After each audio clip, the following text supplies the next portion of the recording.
अगर आप भी चाहते हैं कि PY फिल्म्स का ऑडियो वीडियो आप तक जल्द पहुंचे तो लाल बटन दबाकर हमारे चैनल को सब्सक्राइब करें और साथ में बेल आइकन जरूर दबाएं।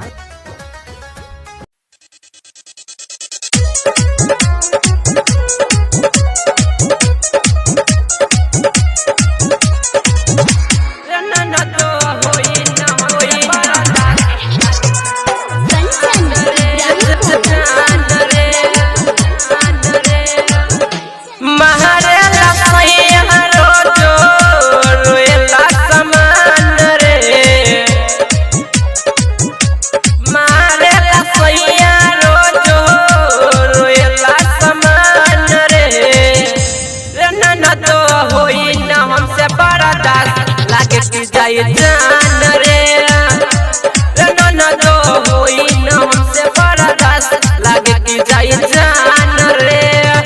अनुरागी रिकॉर्डिंग स्टूडियो जनकधाम नेपाल।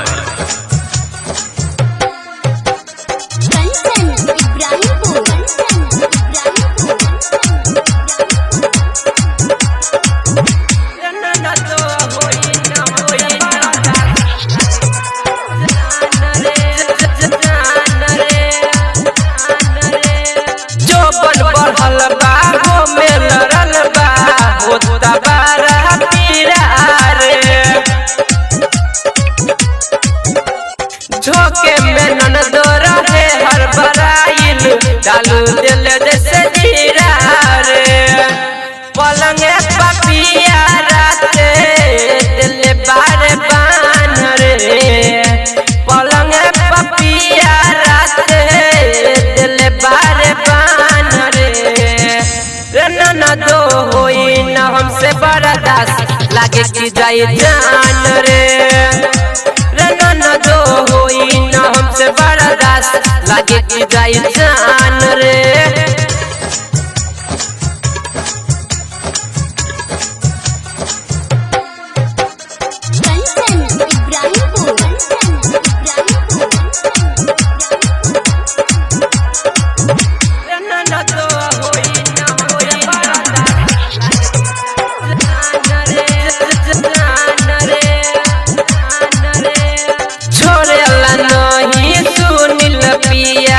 करेला बोल जोरी रे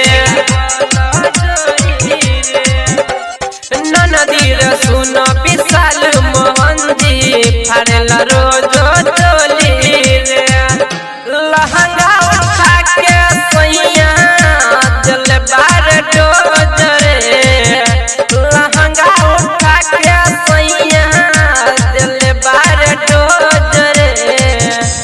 ननदो होई न हमसे बर्दाश्त लागे कि जाई जान रे।